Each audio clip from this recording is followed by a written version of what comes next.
ഇന്ന് കുട്ടികൾക്ക് നന്നായിട്ട് സ്ട്രെസ്സ് അനുഭവപ്പെടുന്നൊരു കാലഘട്ടമാണ്.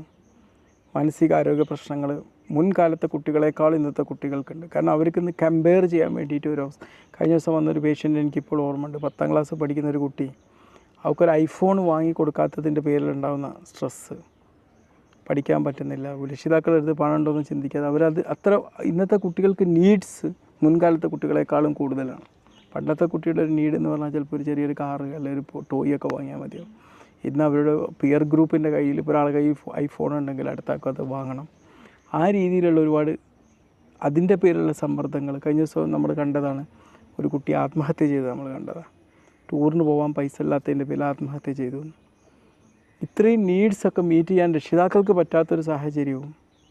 കാരണം രക്ഷിതാക്കൾ തന്നെ ഒരുപാട് കഷ്ടപ്പെട്ടിട്ടായിരിക്കും ഇവർക്ക് വേണ്ടിയിട്ടുള്ള ഓരോ ചിലവുകളൊക്കെ ഒപ്പിച്ച് കൊണ്ടുവരുന്നത്. ആ ഒരു സാഹചര്യത്തിൽ രക്ഷിതാക്കൾ ഉൾക്കൊള്ളാൻ പറ്റാത്ത നീഡ്സ് ആയിരിക്കും ഉണ്ടാകുക. അതിൻ്റെ